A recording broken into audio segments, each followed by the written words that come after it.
আসসালামু আলাইকুম। CSS positioning এর ভিডিওতে আপনাকে স্বাগতম। আজকে আমরা সিএসএস পজিশনিং নিয়ে মোটামুটি বেশ ভালো কথাবার্তা বলবো এবং সিএসএস পজিশনিং বোঝাটা খুবই জরুরি। তো আমরা সবগুলো ভিডিও শুরুতেই বলি যে এটা বোঝাটা খুবই জরুরি, কিন্তু আপনি আসলে যদি সিএসএস এর বিভিন্ন এলিমেন্ট বিভিন্ন জায়গায় পজিশন করতে চান, আপনার মন মতো যদি আপনি আপনার ডকুমেন্টের এলিমেন্টগুলো নিয়ে নাড়াচাড়া করতে চান, তাহলে সিএসএস ডকুমেন্টের এই যে পজিশনিং এটা বোঝাটা খুবই দরকার। আচ্ছা, আমরা এখানে সেটআপটা যদি আগে একটু দেখতে চাই, এইখানে আমরা একটা ডিভ নিছি যেটার নাম হলো প্যারেন্ট, এবং এই প্যারেন্টের ভিতরে আমরা দুটো চাইল্ড ডিভ নিছি, একটা হলো চাইল্ড 1 চাইল্ড 2।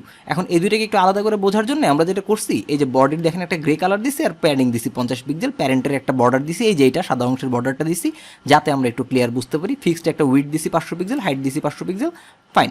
আর আমাদের চাইল্ড এলিমেন্টগুলোতে যেটা করছি দুইটারই ফিক্সড উইথ আর হাইট দিছি 100 পিক্সেল 100 পিক্সেল কইরা, আর এটার দিছি একটা ব্যাকগ্রাউন্ড কালার গোল্ড, আর এটা হলো ইন্ডিয়ান রেড, সিম্পল। এখন আমরা যাব হইতেছে প্রথম পজিশনিং বুঝতে গেলে আগে আমাদের বুঝতে হবে হলো ডকুমেন্ট ফ্লো। ডকুমেন্ট ফ্লো জিনিসটা কি? ডকুমেন্ট ফ্লোটা হইতেছে নর্মালি আপনার একটা ডকুমেন্টে বিভিন্ন এইচটিএমএল যদি আপনি লেখেন, এইচটিএমএলে আপনি কী কী লিখতে পারেন, হয় ব্লক লেভেল এলিমেন্ট লিখতে পারেন, নাহলে ইনলাইন এলিমেন্ট লিখতে পারেন, তাই না? আবার একটা জিনিস খেয়াল করে দেখেন, এইখানে ধরেন চাইল্ড 1-এর জায়গায় আমি প্রথমে নিলাম হলো একটা পি নিয়ে আমি এখানে ধরেন লিখলাম এস, তার নিচে আমি আরও একটা পি নিলাম, এখানেও লিখলাম আমি এসই লিখলাম ধরেন। এখন যদি আমি এটা সেভ করি, আমি খুব সুন্দর মতোই বুঝতেছি এস তার নিচে কি আসবে, ই আসবে। বাট এইখানে ধরেন আমি এখন একটা স্প্যান ট্যাগ নিলাম, স্প্যান ট্যাগ নিয়ে আমি এখানে লিখলাম টি। এখন যদি আমি এখানে সেভ করি, আমি দেখব এইখানে টি নিচে আসছে, এটাও খুবই ভালো কথা। বাট আমি এখন আরও একটা স্প্যান ট্যাগ নিব এবং আমি এখানে লিখব ইউ। এটা যদি আমি সেভ করি, এইটা কিন্তু আর নিচে আসে নাই, এটা আসতে হলো পাশে, তাই না? আমি একটু জুম করে আপনাকে দেখাই, দেখেন এখানে টি ইউ এটা পাশাপাশি আসে নাই, এটা মানে পাশাপাশি আসছে, এইটা কিন্তু তার নিচে আসে নাই। কেন আসে নাই? জায়গা নাই জন্যে না, জায়গা নাই জন্যে না। আপনি যদি এইখানে এটাকে মানে পি ট্যাগ দিয়ে র্যাপ করে দিতেন, তখন সে জায়গার মানে জায়গা নোটিসই করতো না, জায়গা বানায় নিত। দেখবেন এখানে আমরা এটাকে একটা পি ট্যাগ দিয়ে ঘিরে দিই, কাট করি। এখন যদি আমরা এটা সেভ করি, আমরা দেখবো ইউটা কিন্তু ঠিকই নিচে চলে আসছে, যতটুকু যেমন জোর করে নিলেও সে নিয়ে চলে আসবে। বাট স্প্যানের ক্ষেত্রে সেটা আসলো না। কেন আসলো না? স্প্যানের ক্ষেত্রে আসলো না বিকজ স্প্যান হইতেছে আমাদের ইনলাইন এলিমেন্ট, আর পি হইতেছে আমাদের block level element. Block level element তো সেম লাইনে আর কিছু রাখবে না, তাই না? কিন্তু ইনলাইন এলিমেন্ট তার সেম লাইনে কিন্তু রাখতে পারবে।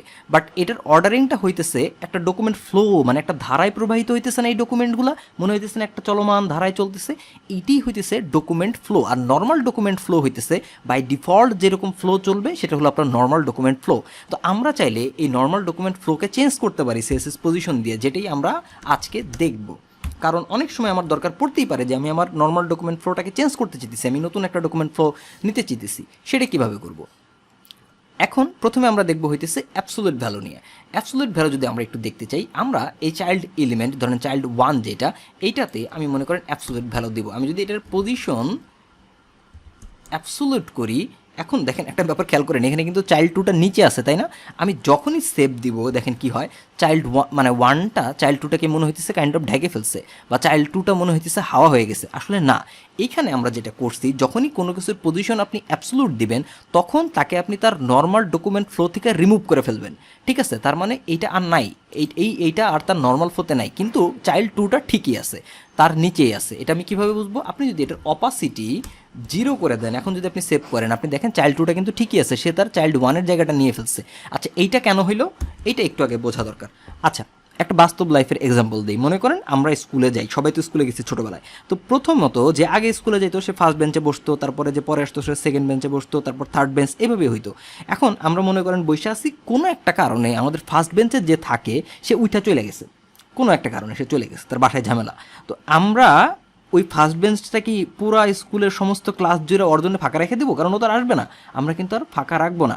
দ্যাটস ওয়াই ওই জায়গাটা আমরা ইমিডিয়েটলি ফিল আপ করে দেবো। বা আমাদের স্যারও বলতো না এই সামনে এসে বসো, সামনে তো খালি কেন? কারণ আমরা তো পিছনের দিকে বসতেই বেশি কমফোর্ট ফিল করতাম, তারপরেও কিন্তু জোর করে ধরে এনে বসাইতো যে এই সামনে আসো, সামনে এসে বসো। তো আমাদের ডকুমেন্ট ফ্লো যেটা করবে, যখনই আমাদের এই চাইল্ড 1কে আমরা নর্মাল ডকুমেন্ট ফ্লো থেকে রিমুভ করে ফেলবো, তখনই আমরা আমাদের যে পরের এলিমেন্টগুলো আছে সেগুলোকে বলবো এই তুমি সামনের বেঞ্চে আসো, সামনের বেঞ্চের জায়গাটা দখল করো, এবং চাইল্ড 2টা কিন্তু ওইটাই করবে। এখন যখনই আপনি পজিশন অ্যাবসোলিউট দিবেন, তখন আপনি 4টা নতুন প্রপার্টি আনলক করে ফেলছেন। কি 4টা নতুন প্রপার্টি? একটা হইতেছে টপ, একটা হইতেছে বটম, একটা হইতেছে লেফট, আর একটা হইতেছে রাইট। তো আপনি যদি এখানে টপ 0 দেন, এখন যদি আপনি সেভ করেন, এখন দেখেন এটা কই গেছে, এই উপরের সাথে লেগে গেছে, মনে হচ্ছে না একদম উপরের সাথে লাগলো। বেসিক্যালি এই জায়গাটাতে একটা বোঝা দরকার, একটা মানে এইটা হলো ইনিশিয়াল কন্টেনার ব্লকের সাথে এই ব্যাপারটা লেগে গেছে। এখন ইনিশিয়াল কন্টেনার ব্লক ব্যাপারটা কীরকম, নর্মালি আমি এইখানে দেখেন আপনি যখনই অ্যাবসোলুট দিবেন তখন সে যেটা করবে, এইখানে অ্যাবসোলুট যখন দিবেন, এখানে একটু পড়ি আমরা, দেখেন এখানে কি বলছে, যখনই আপনি পজিশন অ্যাবসোলুট দিবেন তখনই এ যেটা করবে, the element is remove from the normal document flow and no space is created for the element in the page layout, it is position relative to its closest position ancestor.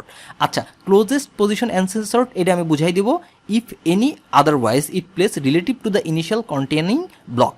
তার মানে প্রথম কথা হইল যে যদি এটা অন্য কোথাও কোনো রিলেটিভ পজিশন না খুঁজে পায়, তখন ইনিশিয়াল কন্টেনিং ব্লক যেটা আছে সেইটাকে রিলেটিভ করে, মানে সেইটার সাপেক্ষে সে পরিবর্তনটা করতে থাকে তার পজিশনের। তাহলে ইনিশিয়াল কন্টেনিং ব্লক আবার কোনটা, ইনিশিয়াল কন্টেনিং ব্লক যেটা সেটা হইতেছে, আপনি এখানে একটু নিচে আসলেই পাবেন, দাঁড়ান আমি একটু খুঁজে নেই, এটা কোথায় গেল কোথায় গেল, এই যে the containing block in which the root element HTML resides is a rectangle called the initial containing block. It has the dimension of the viewport or the page area. ওকে, তাহলে এখন কথা যেটা, যে প্রথমত আপনি যখনই কোনো কিছুর পজিশন অ্যাবসোলুট দিবেন তখন সে তার যে প্যারেন্টগুলো আছে, যেমন এইখানে চাইল্ড ওয়ানের প্যারেন্ট হইতেছে এই যে প্যারেন্ট ডিভ এটা, তারপরে বডি, এবং এই বডিরও কিন্তু প্যারেন্ট আছে সেটা হলো HTML। সে প্রথমে যেটা করবে যে তার ইমিডিয়েট প্যারেন্টের খোঁজ নেবে যে এখানে কি কোনো পজিশন রিলেটিভ করা আছে। দেখেন আমি যদি এইখানে পজিশন রিলেটিভ করতাম এবং সেভ করতাম, ওর সাথে সাথে এই জায়গাটায় চলে আসছে, কারণ এইটার সাপেক্ষে মানে এই প্যারেন্টটার সাপেক্ষে ও চলতেছে তখন, কারণ ওকে টপ 0 বলছি, তার মানে এই প্যারেন্টটার টপের 0 থেকে সে স্টার্ট করবে। ঠিক আছে, যেহেতু এইখানে রিলেটিভটা আমাদের ছিল না, তখন সে যায় দেখবে যে আচ্ছা বডিতে কি পজিশন রিলেটিভ দেওয়া আছে, বডিতেও যদি এরকম ডিরেক্ট পজিশন রিলেটিভ দেওয়া থাকলেও এই একই রকম রেজাল্ট ঘটবে, বাট নর্মালি যদি বডিতে না দেওয়া থাকে তখন হইতেছে সে HTML এর কাছে চলে যায়, এবং HTML এর এই যে রুট ডকুমেন্ট আছে, মানে আমাদের যে ভিউপোর্টটা আছে, মানে যতটুকু এরিয়া আপনি দেখতে পারতেছেন এইটার সাপেক্ষে সে তখন পজিশন করে। এটার একটা প্রমাণ আমরা কিভাবে নিতে পারি, ধরেন আমরা এটাকে টপ 0 করলাম, লেফট 0 করলাম, এটা করলে কিন্তু একদম এই কোণায় চলে যাবে, তাই না? আমরা যদি সেভ করি আমরা দেখবো এই কোণায় চলে গেছে। এখন যদি আপনি পেজটা জুম আউট করেন বা জুম ইন করেন, ডাজন্ট ম্যাটার, ও ওই জায়গাটাতেই থাকবে। এখন আপনার জন্য একটা কুইজ, এটাকে যদি আমরা এইখান থেকে এই যে একদম একদম আমাদের এটাকে কি বলবো বটম রাইট কর্নারে নিয়ে আসতে চাই, তখন আমরা কি করব? এটা আপনি যদি চান আপনি ভিডিও পজ করে নিজে একবার ট্রাই করে দেখতে পারেন। কংগ্রাচুলেশন, আমি জানি আপনি পজ করেন নাই, তাহলে এখন যেটা আমরা করতে পারি, আমরা নিজেরাই এটা করতে পারি যে এখানে আমরা দিয়ে দেবো যে রাইট 0 এবং বটম আমরা দিয়ে দেবো 0। এখন যদি আমরা সেভ করি আমরা দেখবো এই জায়গাটায় চলে আসছে। এখন মনে হইতে পারে এই জায়গায় কেন আসছে, আমরা দুইটা জিনিস এখানে দেখাবো আমি। যদি আপনি জুম আউট করতে থাকেন দেখেন ওই জায়গায় আছে, ও কিন্তু ওর জায়গা থেকে নড়তেছেই না। আবার আপনি এইখানে ধরেন বডির হাইট দিয়ে দিলেন, এখানে 2000 পিক্সেল। এখন যদি আপনি সেভ করেন আপনি দেখেন আপনি স্ক্রল করতে পারতেছেন, কিন্তু ওর ওই জায়গাটা থেকে সরতেছে না, তাই না? কোনোভাবেই সরতেছে না। এটার কারণটা হইতেছে আপনার ইনিশিয়াল যে কন্টেনার বক্সটা থাকবে, মানে ইনিশিয়াল আপনার যে ভিউপোর্টটা থাকবে, এইটা হইলো আপনার ইনিশিয়াল কন্টেনিং ব্লক। এইটার সাপেক্ষে ওর অবস্থান পরিবর্তন করতেছে। স্ক্রল করলে তো আর ওই ইনিশিয়াল স্টেজটা মানে প্রথমকার স্টেজটা থাকলো না, তাই না? তার মানে তখন ওইটার সাপেক্ষে কোনো কিছুই ম্যাটার করতেছে না। এই যে প্রথমত যেটাকে দেখতে পাবে সেই অনুযায়ী চেঞ্জ হবে। ওকে, যদি অন্য কোথাও রিলেটিভ না দেওয়া থাকে, মানে অন্য কোনো তার প্যারেন্টে যদি রিলেটিভ না দেওয়া থাকে, আমি যদি এই জায়গাটাতে রিলেটিভ দিতাম আমি জানতাম যে এটা এইখানে চলে আসতো। প্রমাণ, এইখানে আমি জাস্ট খালি দেবো পজিশন রিলেটিভ দিয়ে একটা সেভ দেবো, আমাদের এইটা এইখানে চলে আসবে। সেভ দেই, দেখেন এটা এখানে চলে আসছে। তার মানে বুঝতেই পারতেছেন যে কত সহজ একটা বিষয়। এখন ওটাকে আমরা ওই জায়গায় রেখে দিই। এখন আরেকটা ব্যাপার আমরা দেখব, সেটা হইতেছে ফিক্সড পজিশন। ফিক্সড কি, এই জায়গাটায় অ্যাবসোলুটের জায়গায় আমরা ফিক্সড যদি করে দেই, ফিক্সড কি করে, ফিক্সডও আপনার নর্মাল ডকুমেন্ট থেকে ওইটাকে রিমুভ করে ফেলে। কিন্তু প্রত্যেকবারই আমরা দেখতেছি ও এসে এই জায়গায় বসে থাকতেছে। কেন থাকতেছে? কারণ ও প্রথমত যে জায়গাটায় ছিল সেই জায়গাটাতেই থাকে, বাই ডিফল্ট সেই জায়গাটাতেই থাকতেছে, যে জায়গাটাতে ও আগে ছিল সেইখান থেকে আপনি তাকে বিভিন্ন জায়গায় সরাইতে পারবেন।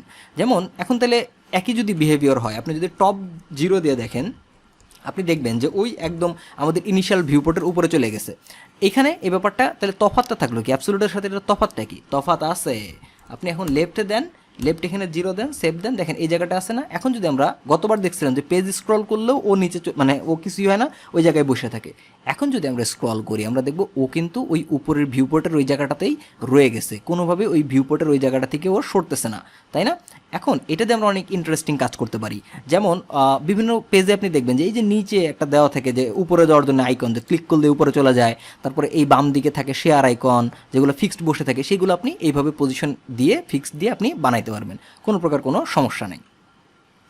নেক্সট আমরা দেখব হইতেছে রিলেটিভ। আচ্ছা, এখানে রিলেটিভের ব্যাপারটা কীরকম? রিলেটিভ যেটা করে, রিলেটিভ আপনার ডকুমেন্ট ফ্লো থেকে সেটাকে সরায় দেয় না। ফিক্সড আর অ্যাবসলিউট তো মানে ডকুমেন্টের ফ্লো থেকে ওটাকে সরায় দেয়, কিন্তু যদি আপনি পজিশন রিলেটিভ দেন এইটা আপনার ডকুমেন্টের ফ্লো থেকে সরায় না। দেখেন ও যে জায়গায় ছিল সেই জায়গায় আছে, কোনো প্রকার কোনো চেঞ্জ নাই।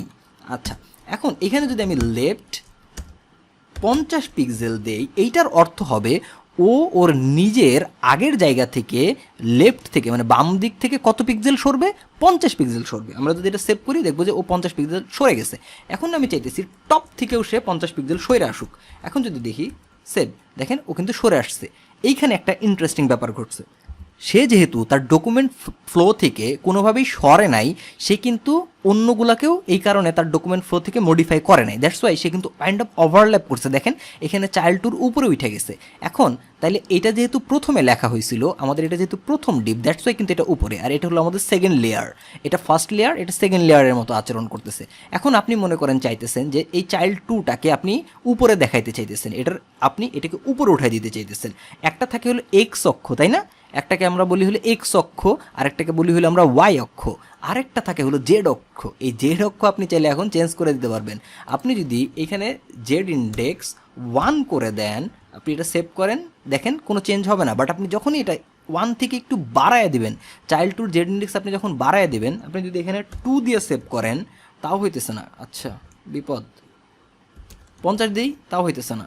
কিন্তু যদি এইটার চাইল্ড 1-এর আমরা জেড ইন্ডেক্স -9 দেই বা -1ই দেই, এত কিছু দিতে হবে না। এটার জেড ইন্ডেক্স তাহলে আমার আর দরকার নাই। এখন যদি সেভ করি আমি দেখবো এটা নিচে চলে গেছে, তাই না? অদ্ভুত না? ওকে, এই যে বিহেভিয়ার, এটা একদম আমাদের বেসিক্যালি আমাদের প্যারেন্টেরও নিচে চলে গেছে। দ্যাটস ওয়াই ওটাকে আমরা এখন দেখতেই পারতেছি না। তাহলে এইটা এরকম থাকলো। আচ্ছা, তাহলে এই অবস্থা থেকে আমরা এখন নেক্সট যেটা কাজ করতে পারি, রিলেটিভ অবস্থায় ও কী করলো, ওর নিজের আগের অবস্থানের সাপেক্ষে ওর জায়গাগুলো ও চেঞ্জ করলো। এটাই হলো রিলেটিভের কাজ। এখন এই রিলেটিভ আর অ্যাবসলিউটের মিক্স একটা কাজ হয়, যেটা অলরেডি আপনি দেখছেন। তারপরে আমি আপনাকে রিক্যাপ করি। আপনি যদি কোনো আরেকটা ডিবের সাপেক্ষে মানে আরেকটা প্যারেন্টের সাপেক্ষে কোনো কিছুকে যদি আপনি চেঞ্জ করতে চান, মানে মুভ করাতে চান, তখন আপনি রিলেটিভ ইউজ করতে পারেন ওইটাতে। ধরেন আপনি এই প্যারেন্টের পজিশন দিলেন রিলেটিভ, সেভ করলেন। এখন এইটাতে যে আপনি যদি পজিশন অ্যাবসোলুট দেন, এইটা যেটা করবে, এটা খুঁজবে যে তার ইমিডিয়েট কোনো প্যারেন্টের কি কোনো পজিশন রিলেটিভ আছে কিনা। ইয়েস আছে, তার মানে এখন সে এইটার সাপেক্ষে চেঞ্জ হতে থাকবে। আপনি যদি এখানে রাইট দেন 0, টপ দেন 0, এটা কিন্তু একদম কই যাবে বলেন তো?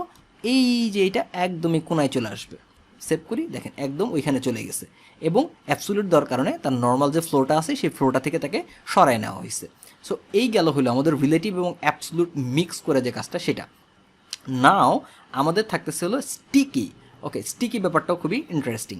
দেখেন আমরা এই চাইল্ড 1-এর কথায় আসি, এটার আমরা পজিশন করে দেই স্টিকি। এটা আমরা সেভ করি, এটা কেটে দেই, সেভ করি। স্টিকি দেওয়ার এরকম স্টিকি তো আমরা দিলাম, তাই না? আমরা টপ দেই 0। এখন যদি আমরা সেভ করি ওই জায়গাতেই আছে, কোনো সমস্যা নেই, এটা কোনো সমস্যা না।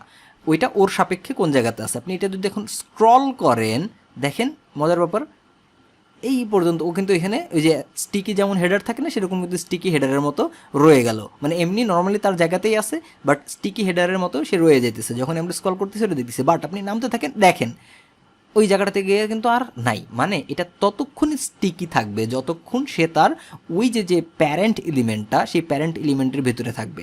প্যারেন্ট এলিমেন্টের বাইরে সে কিন্তু আর স্টিকি হবে না। দেখেন এই যে এখানে আসেন, এইখানে আসার পরে সে আর স্টিকি থাকবে না।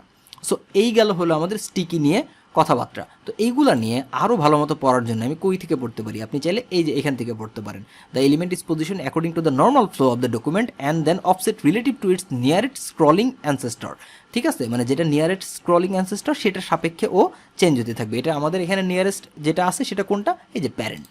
তো আমরা এখানে যদি দেখি, দেখেন ওই পর্যন্তই সে কাজটা করতেছে। সো আপনারা এই যে পজিশনের যে এই যে পুরো পেজটা, এটা একটু মনোযোগ দিয়ে পড়বেন। আর আজকে যে ব্যাপারগুলো আলোচনা করলাম এগুলো একটু দেখবেন, এবং এইটা নিয়ে পড়ার খুব বেশি দরকার নেই, আপনি মেইন কনসেপ্ট বুঝে গেছেন। তারপরেও আমি এইটার লিঙ্ক এবং এইটার লিঙ্ক সবই ডিসক্রিপশন বক্সে দিয়ে রাখবো। আজকে যেগুলো আলোচনা করছি সেগুলোরও এইগুলোর গিটহাব লিঙ্ক আপনি পাবেন। সো আই হোপ সিএসএস যে পজিশনিং, এই পজিশনিং কনসেপ্টটা আপনার ক্লিয়ার হয়েছে। এই পজিশনিং নিয়ে আপনি প্র্যাকটিস করবেন নিজে, বিভিন্ন জায়গায় মন খুশি মতো হইলে আসলে বিভিন্ন জায়গায় বিভিন্ন এলিমেন্ট বসাইতে থাকবেন, তাইলে দেখবেন যে এটা একটা সলিড আন্ডারস্ট্যান্ডিং আপনার হয়ে গেছে। তো ভালো থাকবেন সবাই, আর সবাইকে আবারও রমজান মাসের শুভেচ্ছা। সবাই আমরা ভালো মতো থাকি, এবং একই সাথে পহেলা বৈশাখেরও শুভেচ্ছা সবাইকে। সবাই ভালো থাকবেন। সেটা